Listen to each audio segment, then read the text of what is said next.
ચડીને જોઈ સીડી? યસ.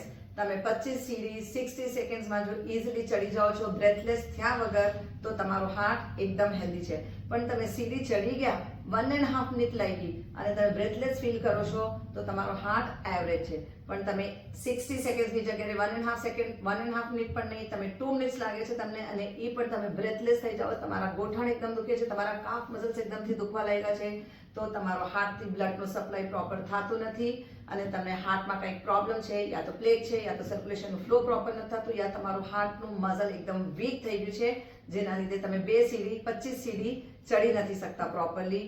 હવે તમારું શરીર બરાબર બેલેન્સિંગ છે કે નહીં, તમારી 206 હાડકા બરાબર કામ કરે છે કે નહીં, તમારા હાડકા કેટલા યંગ છે ટેસ્ટ કરી લેજો. નીચે બેસી જાઓ, નીચે બેસીને વિધિન અ સેકન્ડ ઊભા થઈ જાઓ વિધાઉટ ટચિંગ ધ ફ્લોર. ના તમારા હાથથી તમારે ફ્લોરને ટચ કરવાનું છે, ના એલ્બોથી, ના તમારા ગોઠણથી. સીધા સીધા ઊભા થઈ જજો. જો તમે સીધા સીધા ઊભા થઈ ગયા તો તમારી 206 હાડકા એકદમ ફિટ છે.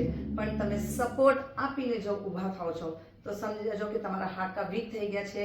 તમે 16ની એજમાં 60ની એજ જીવો છો, 50ની એજમાં તમે 89 90ની એજ જીવો છો. ડેલી નીચે બેસવાની પ્રેક્ટિસ કરો. તમારા કુલ્લાને તો ટાઈટ થઈ જાય. તમે જો ખુરશી ઉપર બેસો, સોફા ઉપર બેસો, યા આખો દિવસ તમે ચેર ઉપર ચડીને બેસો, તો તમારા કુલ્લા ટાઈટ થઈ જાય, જેના લીધે તમારા 206 હાડકા આખા વીક થઈ જાય અને તમારી યંગ એજમાં તમે ઓલ્ડ એજ ફીલ કરવાનું ચાલુ કરશો.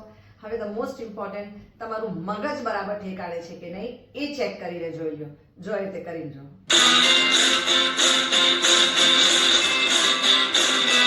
રાઈટ પગ લેફ્ટ પગ ઉપર રાખો, જેમ બગુલાને હંસ ઉભા હોય બસ એ રીતે તમે ઉભા રહ્યો અને 20 સેકન્ડ્સ કાઉન્ટ કરો. જો તમારો રાઈટ પગ ટકી ગયો તો તમારો રાઈટ સાઈડનો મગજ બરાબર કામ કરે છે. સેમ 20 સેકન્ડ તમે લેફ્ટ પગને ટકાવીને જોઈ લો. તમે બરાબર 20 સેકન્ડ્સ ઊભા રહી શકો છો તો તમારો લેફ્ટ મગજ પ્રોપર કામ કરે છે. પણ તમે આંખ બંધ કરીને પછી તમે 20 સેકન્ડ ટકાવીને જોઈ લો. અગર રાઈટ અને લેફ્ટ બે પ્રોપરલી અગર તમે ઊભા રહી શકો છો તો તમારો હાર્ટ, તમારું બ્રેન ને તમારા 206 હાડકા બધા પ્રોપર કામ કરે છે. પણ જો તમે કરવા ટાઈમે ઇમ્બેલેન્સ થઈ ગયા, આંખ ખોલીને પણ તમે ઇમ્બેલેન્સ થઈ ગયા, 5 સેકન્ડ 10 સેકન્ડ્સમાં તમે પડી જાઓ છો, હલી જાઓ છો, તો પછી તમારો મગજ ઠેકાણે નથી. ટ્રાય કરીને જો, તમને ખબર પડી જશે કે તમારું આરોગ્ય તમારા હાથમાં જ છે. Health is in your own hands. જય શ્રી કૃષ્ણ.